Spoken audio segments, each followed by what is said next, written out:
Hello বন্ধুরা, আমার নাম রাসেল। আমার মা অসুস্থতার কারণে আমার খালা আমাদের বাড়িতে এলেন। তিনি আমাদের পরিবারের প্রতি খুব যত্নবান ছিলেন। আমার খেলার নাম পাপিয়া জাহান। রাতে তিনি বাবার ঘরে গিয়ে কিছু সময় কাটাতেন। কখনো সেখানে মিষ্টি হাসির শব্দ শোনা যেত। খালা সত্যিই খুবই সুন্দরী ছিলেন। একদিন যখন বাবা অফিসে ছিলেন, খালা আমার ঘরে এলেন। তার সৌন্দর্যেও আমি মুগ্ধ হয়েছিলাম। সেদিন তিনি একটি সুন্দর নাইট ড্রেস পরে এসেছিলেন। নাইট ড্রেসে ফাঁক দিয়ে খাবার ভালোভাবে দেখা যাচ্ছিল। আমি নিজেকে সামলে রাখতে পারছিলাম না। তাই আমি খালাকে বললাম, খালা, আমি চাই আপনাকে খুশি রাখতে। এই বলে আমি খালার দিকে এগিয়ে গেলাম। যখন আমি তার কাছে এগিয়ে গেলাম, তিনি অবাক হয়ে গেলেন। আমি বললাম, খালা, আপনি অনেক সুন্দর, আপনাকে আমি খুশি করতে চাই। আমার নাম রাসেল এবং আমার বয়স 20 বছর। 1 মাস আগে আমার মা অসুস্থ হলেন। যখন মা অসুস্থ ছিলেন এবং প্রায় 15 দিন হাসপাতালে ভর্তি ছিলেন, তখন খেলা আমাদের অনেক সাহায্য করেছিলেন। খাল আমার ছোটবেলার বন্ধু ছিলেন এবং দেখতে মার চেয়ে অনেক সুন্দর ছিলেন।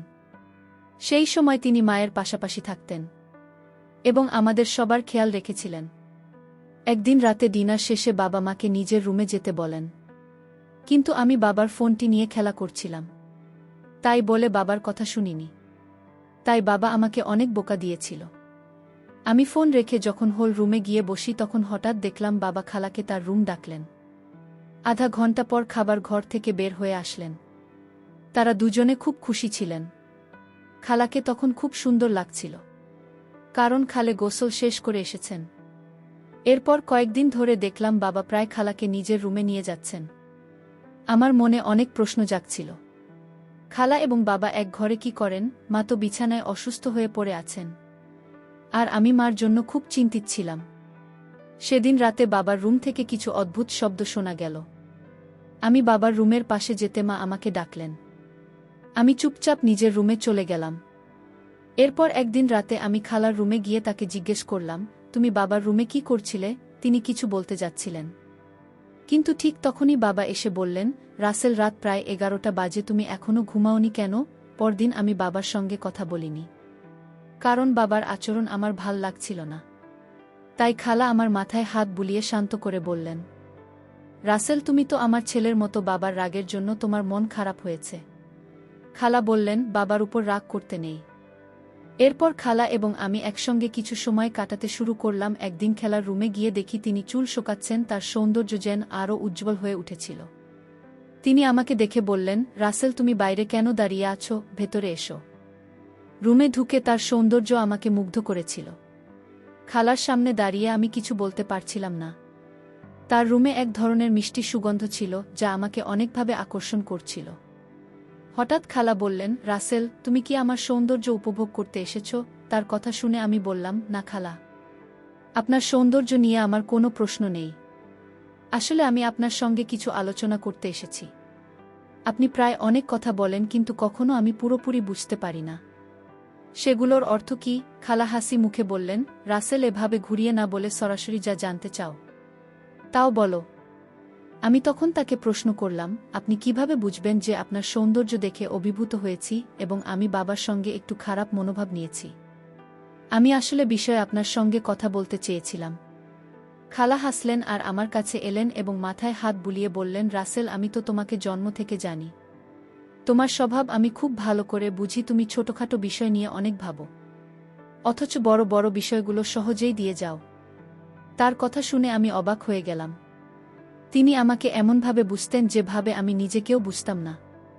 তার কথা সত্যি ছিল। সেদিন আমি অনুভব করলাম, কিছু কিছু বিষয় আমার দৃষ্টিভঙ্গি পরিবর্তন করা দরকার। যখন আমি খালার রুম থেকে বের হচ্ছিলাম, তখন তিনি আমাকে থামিয়ে বললেন, রাসেল, তুমি আমার একটু সাহায্য করবে। আমার ডান পায়ের একটি নুপুর পরতে হবে, আর তোমার সাহায্য দরকার। আমি হাসতে হাসতে বললাম, অবশ্যই খালাকে। তিনি তার উপরটা আমার হাতে দিলেন। আমি তার পায়ের কাছে বসে দুপুরে পড়াতে গেলাম। তার পায়ের উপর আমার চোখ পড়ল এবং অপরটি তার সোনালি রঙের ত্বকে অত্যন্ত সুন্দর লাগছিল। যখন আমি তার পায়ে হাত বুলিয়ে নুপুর পরাছিলাম, তখন একটি অদ্ভুত অনুভূতি হল। আমি দ্রুত নুপুর পরিয়ে দিলাম এবং রুম থেকে বের হয়ে এলাম। কিছু সময় পর খালা আমাকে ডাকলেন আর বললেন, রাসেল, তুমি স্কুলে যাবে না? চলো তোমাকে ক্লাসে পৌঁছে দিই। আমি ব্যাগ নিয়ে বাইরে এলাম। খালা তার রুমে ছিলেন। খালা এদিন চমৎকার কিছু পোশাক পরেছিলেন। আমি খালাকে জিজ্ঞাসা করলাম, খালা আপনি কোথাও যাচ্ছেন? তিনি হাসি মুখে বললেন, হ্যাঁ, তোমাকে ক্লাসে পৌঁছে দেওয়ার পর একটু বাজারে যাব। কিছু জামাকাপড় কিনতে হবে নিজের জন্য আর তোমার মায়ের জন্য। আমরা একই রিকশায় উঠলাম। বাজারে পৌঁছানোর পর খালা নেমে গেলেন আর আমি স্কুলে চলে গেলাম। ক্লাস শেষে খালা সেদিন আমাকে নিতে আসেননি, তাই আমি নিজেই বাড়ি ফিরলাম। বাড়িতে এসে দেখলাম বাবা তখনও অফিস থেকে ফেরেননি আর মা বিছানায় শুয়ে আছেন। আমার ক্ষুধা লাগছিল, তাই আমি খালাকে খাবার আছে কিনা জানতে তার রুমে ঢুকে দেখি তিনি পোশাক পরিবর্তন করছেন। তার রুমের দরজা সাধারণত খোলা থাকত। আমি খালার ফিগার দেখে নিজেকে আর সামলে রাখতে পারলাম না, আর তাই খালার রুমে ঢুকে গেলাম। তিনি আমাকে দেখে কোনোভাবেই অস্বাভাবিক কিছু করলেন না। আমার মনে হলো খালা এটার জন্য অপেক্ষা করছিলেন। সেদিন খেলা নতুন কেনা একটি পোশাক পরা অবস্থায় আয়নায় নিজেকে দেখছিলেন। খেলা আমাকে বললেন, রাসেল, দুপুরে বাজার থেকে কিছু পোশাক কিনেছি, এর মধ্যে কোনোটা তোমার ভাল লাগে? আমাকে তার বিছানায় বসে তিনি একের পর এক পোশাক বদলাতে লাগলেন আর আমাকে তার শরীরের ফিগার দেখাচ্ছিলেন। যখন তিনি শেষবার পোশাক পরিবর্তনের জন্য বাথরুমে গেলেন, হঠাৎ তার চিৎকার শুনলাম। আমি দ্রুত বাথরুমে গিয়ে দেখি তিনি পানির অ্যাপ চালু করে ফেলেছেন এবং পুরোপুরি ভিজে গেলেন। সেই মুহূর্তে আমি কিছুটা অস্বস্তি অনুভব করছিলাম। খালা বললেন, পানির ঝাপটা বন্ধ করো সান। কিন্তু আমি তার কথায় পুরোপুরি মনোযোগ দিতে পারছিলাম না। তার অঙ্গ দেখে আমি পাগল হয়ে গিয়েছিলাম। শেষে খালা নিজেই পানিটা বন্ধ করলেন। আমি অবাক হয়ে তার দিকে তাকিয়েছিলাম। ভেজা পোশাকে খালাকে অসাধারণ লাগছিল। বাথরুম থেকে বের হয়ে শুনলাম বাবার আওয়াজ আসছে। আমি দ্রুত খাবার রুম থেকে বের হয়ে নিজের রুমে চলে গেলাম। যাওয়ার সময় খালা বললেন, রাসেল, আমাকে ভুলে যেও না। আমার পোশাকগুলো নিয়ে তোমার মতামত দিও। আমি ফিরে বললাম, খালা, আপনাকে আজকে সবচেয়ে সুন্দর লাগছে। সেদিন রাতে ডিনার শেষে আমি দ্রুত নিজের রুমে চলে গেলাম, কিন্তু ঘুমাতে পারছিলাম না। মনে হচ্ছিল আমাদের বাড়িতে কিছু অস্বাভাবিক ঘটনা ঘটছে। রাতের নির্জনতায় আমি মায়ের রুমের দিকে তাকিয়ে দেখি দরজা সামান্য খোলা, বাবা কোথাও নেই। খালার রুমের দিকে চোখ গেল, তার দরজা খোলা। আমি খালার রুমের ভেতরে ঢুকে দেখি খালা বিছানায় বসে আছেন, তার মুখ দুহাতে ঢেকে রেখেছেন। তার অবস্থা জানতে আমি ধীরে ধীরে রুমে ঢুকলাম এবং দরজা বন্ধ করে দিলাম। খাল আমাকে দেখে বললেন, রাসেল, এত রাতে আমার রুমে তুমি এখনো ঘুমোওনি কি? আমি বললাম, আমার ঘুম আসছে না, তাই ভাবলাম তোমার সঙ্গে একটু সময় কাটাই। খালে হাসি মুখে বললেন, আমার ঘুম আসছে না, বসো, কিছুক্ষণ গল্প করি। খেলা আমাকে তার পাশে বসালেন। আমি তখন একটি প্রশ্ন করতে চাইলাম, খাজা বাবা এখানে কি করছিলেন? কিন্তু মুখ ফুটে প্রশ্নটি করতে পারলাম না, কারণ আমি জানতাম এমন প্রশ্ন সবকিছু আরও জটিল করে তুলতে পারে। তাই ঠিক করলাম কিছুটা সাধারণ প্রশ্ন করব। আমি বললাম, খালা, তুমি এত সুন্দর অথচ এখনও বিয়ে করনি কেন? খালা হেসে বললেন, রাসেল, আমার বিয়ে না করার কারণ খুবই জটিল। একজন মেয়ে তার জীবনের সঙ্গী খুঁজে এমন একজনকে যে তার জন্য সত্যিই খুব ভালো হবে, কিন্তু আমি কখনো এমন কাউকে পাইনি, তাই আজও আমি একা। আমি বললাম, খালা, তুমি তো আমার মায়ের খুব কাছের বন্ধু, কখনো কি মনে হয়নি যে তোমার নিজেরও একটি পরিবার থাকা উচিত? খেলা কিছুক্ষণ চুপ থেকে সোজা মুখে বললেন, তোমাদের পরিবারই তো আমার পরিবার। তবে তার কথায় যে এক ধরনের মন খারাপের ছাপ ফুটে উঠল। আমি বললাম, খোলা, মনে হচ্ছে তুমি কিছু গোপন করছ। খালা ধীরে ধীরে বললেন, আমি তোমাদের পরিবারকে নিজের পরিবার মনে করি, তবে মাঝে মাঝে নিজের জন্য একজন জীবন সঙ্গীর দরকার অনুভব করি। যখন এসব বলা হলো, তার হাত আমার হাতের উপর ছিল। আমি অনুভব করেছিলাম তার কথার মধ্যে গভীর কিছু লুকিয়ে আছে, তবে তিনি তা পুরোপুরি প্রকাশ করতে পারছিলেন না। খাবার সবসময় খুব সুন্দর হাসিখুশি থাকেন, বাবা তাকে খুব গুরুত্ব দেন। একদিন খালা বললেন, তুমি এখন বড় হয়ে গেছ, তোমার কথা বলার ধরন পাল্টে গেছে। আমি অবাক হয়ে বললাম, খালা, তুমি আমাকে কেন এমন বলছ? কেন আমার কথা বলার ধরন নিয়ে কথা তুলছ? খালা হেসে বললেন, তুমি এখন কিছু বুঝবে না, আমাকে সব কিছুই তোমাকে বুঝিয়ে বলতে হবে। এই বলে তিনি উঠে নিজের ঘরে চলে গেলেন। কিছুক্ষণ পর খালা ফিরে এলেন, তার হাতে গরম দুধের গ্লাস। তিনি আমার দিকে গ্লাস বাড়িয়ে দিয়ে বললেন, তুমি সত্যিই বড় হয়ে গেছে। এই বলে আমাকে একটা ট্যাবলেট দিলেন আর বলেন, এই ট্যাবলেট খেয়ে নাও, তোমার ভালো লাগবে। আমি কিছু না ভেবে ট্যাবলেট খেয়ে নিলাম। কিছুক্ষণ পর আমি নিজেকে অন্যরকম মনে করলাম। তারপর খালা আবেগ নিয়ে আমাকে জড়িয়ে ধরলেন। আমি কিছুটা বিভ্রান্ত হয়ে পড়লাম এবং ভাবছিলাম কি করা উচিত। কিন্তু আমি বেহুশ হয়ে গেলাম। আমি ঘুমিয়ে পড়লাম। সকালে ঘুম থেকে উঠে দেখলাম খালা আমার পাশে শুয়ে আছেন। তিনি ছোট একটি পোশাক পরেছিলেন। আমি খাবার শরীরের উপর শুয়েছিলাম। আমি তাড়াহুড়ো করে বাইরে গেলাম। বাবা ইতিমধ্যেই অফিসে চলে গিয়েছিলেন। দুপুরে খাবার ঘরে গেলাম। তিনি তখনও প্রস্তুত হয়ে ফোনে কিছু দেখছিলেন। আমি কাছে যেতেই তিনি থামিয়ে বললেন, তোমার আগে কাজ করতে হবে। তুমি তোমার বাবাকে আমাকে বিয়ে করতে রাজি করাবে। তোমার বাবার একজন ভালো জীবনসঙ্গিনী দরকার এবং তোমার দেখভালের জন্য একজন মা দরকার। আমি বাড়িতে স্থায়ী হলে তোমার এবং তোমার পরিবারের জন্য ভালো কিছু করতে পারব। খালা বললেন, আমি তোমার বাবাকে সব সময় সুখে রাখব।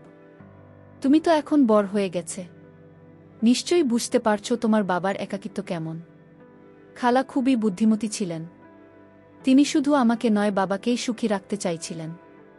আমি বললাম, খালা, আমি তোমাকে কখনো আমার মায়ের মতো দেখতে চাই না। খালা হঠাৎ কঠিন সুরে বললেন, তুমি যদি তোমার বাবাকে আমাকে বিয়ে করার কথা বলো তবে রাতে যা কিছু ঘটেছে তা সব কিছু বাবাকে জানিয়ে দেব। আমি এই কথা শুনে হেসে উঠলাম। খালা কিছুটা অবাক হয়ে বললেন, তুমি হাসছো কেন? আমি বললাম, খালা, তুমি বাবাকে কি জানিয়ে দেবে? তখন খালা তার মোবাইলটা বের করে আমাকে দেখালেন। সেদিন রাতে খাবার আমার খেলা করার ভিডিও, যা দেখে আমি অবাক হয়ে গেলাম। এত কিছু কিভাবে হলো? আমি বললাম, যদি তুমি বাবাকে কিছু বলো তবে তিনি তোমার কথা বিশ্বাস করবেন না, বরং তিনি তো মাকে বাড়ি থেকে বের করে দেবেন। এরপর রাগের মাথায় আমি বাবাকে ফোন করতে যাচ্ছিলাম। ঠিক সেই সময় বাবা খাবার ঘরে এসে উপস্থিত হন। খালা বাবাকে সবকিছু বোঝানোর চেষ্টা করলেন, কিন্তু বাবা খাল আর কোনো কথাই বিশ্বাস করলেন না। বাবা স্পষ্টভাবে বললেন, রাসেল সবকিছু জানে। তুমি এখানে কেন এবং কি জন্য এসেছে সে জানে। তুমি তোমার সাথে রাসেলকে ব্যবহার করতে চাও। আমি বারবার বাবা ও খালাকে একসঙ্গে দেখছিলাম। একদিন বাবাকে সরাসরি জিজ্ঞাসা করলাম, তুমি খালার সঙ্গে ঘরে কি করো? বাবা শান্তভাবে উত্তর দিলেন, খালা রাতে তার মায়ের পোশাক পরাতে সাহায্য করে। তোমার মা খুবই অসুস্থ। রাতে অদ্ভুত শব্দগুলো মায়ের কষ্ট থেকে আসত। খালা ছিলেন মায়ের খুব ঘনিষ্ঠ বন্ধু। কিন্তু খালার বাবার প্রতি একতরফা ভালোবাসা ছিল। এই ভালোবাসার কারণে তিনি আজ পর্যন্ত বিয়ে করেননি। আমার মা এবং খালা খুব ভালো বন্ধু ছিলেন, কিন্তু বাবা কখনোই মায়ের কাছে খেলার আসল উদ্দেশ্য প্রকাশ করেননি। বাবা চাননি তাদের বন্ধুত্ব নষ্ট হোক। তবে খালা একবারও ভাবেননি যে বন্ধুর অসুস্থতার সুযোগ নিয়ে নিজের স্বার্থসিদ্ধির চেষ্টা করা ঠিক নয়। কিন্তু মায়ের অবস্থা দিন দিন খারাপ হতে থাকলে খালা এক স্বতন্ত্র রচনা করেন। তার উদ্দেশ্য ছিল বাবাকে বিয়ে করার জন্য চাপ দেওয়া। যখন বাবা বিয়েতে রাজি হলেন না, তখন খেলা আমাকে ফাঁসানোর চেষ্টা করেন। আমি খুব ভয় পেয়েছিলাম, কারণ রাতে খেলা আমার সাথে কিছু অনৈতিক কাজ করার চেষ্টা করেছিলেন। এই কারণে ফোন করে সবকিছু বাবাকে বলি। বাবা আমাকে শান্ত করে বললেন, রাসেল, খালা তোমার সঙ্গে কিছু করেনি। তার ভালোবাসা আমার জন্য ছিল, আর সেই কারণেই সে তোমাকে ফাঁসানোর চেষ্টা করছে। কিন্তু আমি তাকে সেটা করতে দেয়নি। বাবা খুব বুদ্ধিমত্তার সঙ্গে আমাদের পরিবারকে রক্ষা করেছিলেন। খালা, যিনি বন্ধুর অসুস্থতাকে কেন্দ্র করে বাবার প্রতি ভালোবাসা দেখিয়েছিলেন, তার আসল উদ্দেশ্য কখনো সফল হয়নি। বাবা মায়ের পাশে ছিলেন এবং বন্ধুত্বের প্রকৃত মূল্য দেখিয়েছিলেন। বন্ধুত্বের প্রকৃত অর্থ হল পরস্পরের প্রতি সহানুভূতি। খালা মায়ের একনিষ্ঠ বন্ধু ছিলেন, কিন্তু সেই বন্ধুত্বের আড়ালে তিনি নিজের স্বার্থসিদ্ধির চেষ্টা করেছিলেন। এই গল্প আমাদের একটি মূল্যবান শিক্ষা দেয়। প্রকৃত বন্ধুত্ব কখনো কারো অসুস্থতা বা দুর্বলতার সুযোগ নেন, বরং বন্ধুত্বের ভিত্তি হল বিশ্বাস, সহানুভূতি এবং স্বাস্থ্যহীনতা। যখন আমরা কোনো বন্ধুর দুর্বল অবস্থায় তাকে সাহায্য করি, তখন সম্পর্ক আরও গভীর হয়। কিন্তু খালার আচরণ কৃত্রিম বন্ধুত্ব এবং স্বার্থপর তাকে প্রতিফলিত করে। বাবা তার অসুস্থ স্ত্রীর পাশে ছিলেন এবং পরিবারের বন্ধন রক্ষা করার জন্য সবকিছু করেছিলেন, যা পরিবার রক্ষা করতে হলে দায়িত্বশীল হওয়া দরকার। বাবার এই আচরণ পরিবারের প্রতি তার ভালোবাসা এবং দায়িত্ববোধের দৃষ্টান্ত। রাসেল তার বাবার চরিত্র আমাদের দেখায়। প্রতিকূল পরিস্থিতিতেও কিভাবে মানসিক শক্তি ধরে রাখতে হয়।